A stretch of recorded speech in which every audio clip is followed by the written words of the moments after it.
The church fills with soft organ music, its sorrowful melody enveloping the mourners. Mourners arrive, their faces etched with grief, accepting black and white programs with heavy hearts. Rachel sits stiffly in the front row, her rigid posture betraying suppressed emotions. Beside her, Ethel stares blankly at the casket, lost in a haze of grief and unfocused sorrow. The air is thick with unspoken sorrow, each silent reflection adding to the heavy atmosphere. Inside the solemn church, Pastor David stands tall at the pulpit, his voice resonating with quiet strength. The church pews are filled with mourners, their faces reflecting the weight of sorrow and unspoken grief. Pastor David begins, "We are here today to honor the life of George Moore, a man of quiet strength." His words echo, painting a portrait of George Moore. A father, a husband. Pastor David continues, "A man with his own flaws and journey, but a soul redeemed." The heavy silence in the church underscores the shared grief and remembrance of George Moore. The solemn air of the church hangs heavy as the back door creaks open, a sound swallowed by the quiet reverence. A lone man enters, his presence unnoticed amidst the mourners. He seeks solace in the last pew, an anonymous figure shrouded in shadows. Narration: he didn't sign the guest book. He didn't bring flowers. He came with something else. The church air vibrates with unspoken grief as guests solemnly pass by the casket, each step echoing the weight of sorrow. Rachel, her eyes shimmering, approaches the casket, her heart heavy with unshed tears. In a moment of profound intimacy, Rachel leans over, whispering a silent goodbye to her father, her lips moving in a tender farewell. Ethel follows, her hand trembling as she gently kisses George's hand, then lays it softly upon his chest, her body shaking with suppressed emotion. Inside the solemn church, Michael, a stranger, walks toward the casket, his presence drawing curious glances. A hush falls over the room as guest 1 whispers to guest 2, "Who is that?" Guest 2 responds, her eyes fixed on Michael. "Not sure. I've never seen him before." Michael stands at the casket, whispering something inaudible, his words lost to the silent observers. At the church doorway, Rachel halts Michael, her expression a mix of suspicion and urgency. Rachel challenges, "Wait, who are you? How did you know my father?" Michael pauses, turning slowly to face Rachel, a calm demeanor masking deeper secrets. Michael begins to respond, his voice soft, the answer hanging in the air. The weight of unspoken words fills the space between them, the tension palpable. In the doorway of the church, Michael stands, his face displaying a look of solemn sincerity. Michael speaks with conviction.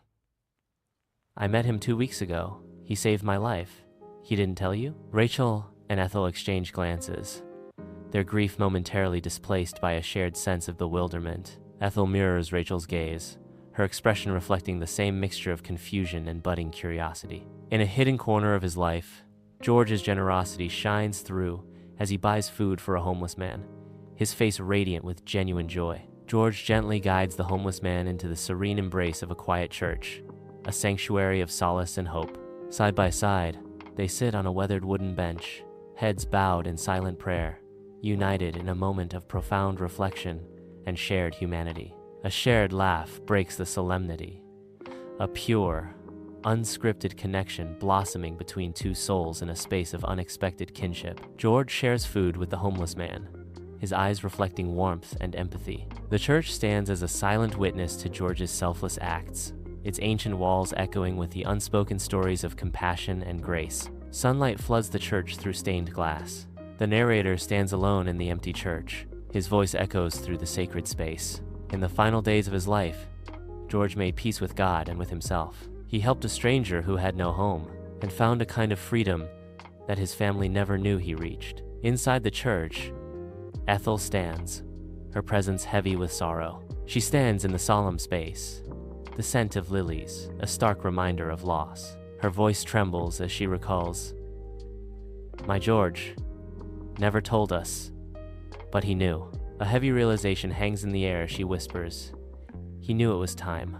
In the somber silence of the church, Rachel stands, a solitary figure consumed by inconsolable grief near the casket. Her body trembles with each sob, a visible testament to her profound sorrow. Tears stream uncontrollably down Rachel's face, blurring her vision as the weight of loss overwhelms her. Through choked sobs, A question escapes Rachel's lips, raw with anguish. What did you whisper to him? Her voice, a mere whisper, echoes in the vast emptiness of the church, laden with unanswered questions. The silence that follows amplifies her despair, leaving her suspended in a moment of agonizing uncertainty. In the hushed expanse of the church, Michael's voice echoes, filling the sacred space with quiet resolve. The solemnity of the moment hangs heavy, as Michael prepares to deliver words of profound comfort and closure. Michael speaks, his voice a gentle cadence in the stillness. I told him. You did it. You finished well. He relays a divine message, his tone filled with reverence. That's what God told me to say. The weight of his words settles, offering solace and recognition of a life completed with purpose. In the quiet aftermath, Michael's message resonates, affirming a journey well-traveled and a spirit at rest. Michael steps out of the church, the heavy wooden door creaking shut behind him. The door closes with a resounding echo, sealing the sacred space. Sunlight streams through the stained glass, casting the doorway in an ethereal glow. The light bathes Michael in a radiant aura as he pauses for a moment. He takes a deep breath, stepping forward into the world beyond the church. Rachel finds solace in the familiar pew, a sense of calm washing over her. Her gaze softens, reflecting a newfound understanding as she looks towards her mother. A silent connection forms between mother and daughter, bridging past misunderstandings with present empathy. In the quietude of the church, Rachel's heart opens, embracing her mother with a newfound depth of understanding. In the tranquil cemetery, a gentle breeze whispers through the trees as the burial concludes. Ethel and Rachel stand side by side, their figures silhouetted against the solemn gathering. The air remains heavy with grief, a palpable weight that settles over the mourners. A fragile sense of closure begins to emerge, like sunlight breaking through storm clouds, offering a glimmer of hope amidst sorrow. Under a somber sky, the casket descends slowly into the earth, a silent farewell. Rachel steps forward, her face a mask of grief, offering a single white rose as a final token of love. Ethel follows, her hands trembling with age and sorrow, adding George's worn Bible to the casket. The small, worn Bible rests atop the casket, a silent testament to George's unwavering faith. Grief etches deeply into Rachel's face, a portrait of profound loss and remembrance. Ethel's trembling hands reveal a lifetime of memories and love, now laid to rest with George. Mourners assemble in the church reception hall, their figures bathed in the kaleidoscope of colors cast by the stained glass windows. Soft piano music fills the air, a gentle backdrop to the quiet reminiscences of George's life. Voices murmur softly as guests share cherished memories of George, their stories weaving a tapestry of laughter and love. Tears are dabbed away with delicate tissues, a silent testament to the profound impact George had on those around him. Comforting smiles are exchanged, offering solace and support in the shared grief. The stained glass windows cast a radiant glow, painting the scene with hues of remembrance and hope. Sunlight pours through the stained glass windows, illuminating Rachel as she approaches George's friends, her smile a fragile mask over hidden worries. Rachel's voice trembles slightly as she expresses her gratitude. Thank you all so much for coming. It means the world to George and me. A delicate inquiry hangs in the air as Rachel searches for answers. I was wondering, did any of you happen to meet Michael? A stranger. Seemed really nice. A chorus of denials echoes through the hall, each response a hammer blow to Rachel's hope. Michael? Nope. Doesn't ring a bell. Sorry, Rachel. Can't say I do. Never heard of him. Ethel sits alone, amidst the quiet chaos of a forgotten celebration. Sunlight streams through the stained glass windows, casting a spectral glow upon the remnants of joy. Lost in reverie, Ethel immerses herself in the faded memories of old photo albums. Her fingers dance across the images, each touch a whisper of bygone days. She sees a picture of George from their younger days. Afin smile tout cher lips.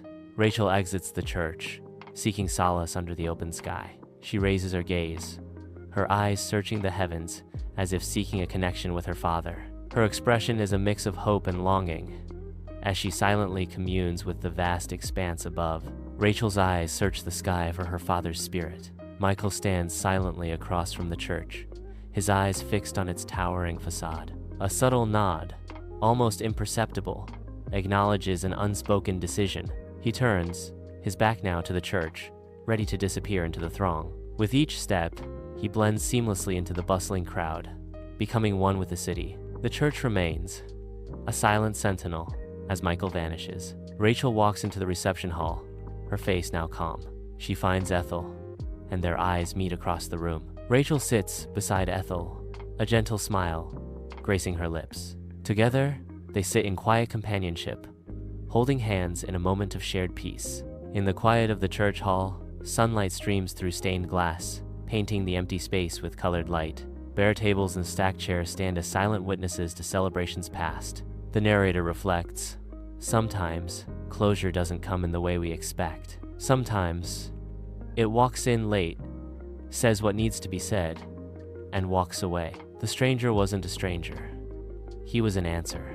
Michael moves along the street, becoming one with the throng of people. He halts. A momentary pause as he casts a glance back toward the church. A silent farewell to the sacred place lingers in his gaze. Resolutely, Michael turns away and resumes his walk, disappearing into the distance. The church stands in silent darkness, untouched by the world outside. A single beam of moonlight pierces through the stained glass, casting an ethereal glow upon the silent space. The organ sits dormant, its keys untouched, holding its breath in the stillness. The air hangs heavy, thick with the unspoken memories of George Moore. His presence lingers, an unseen guest in the hallowed hall. The sacred space remembers a life lived, now echoing in the quiet solitude.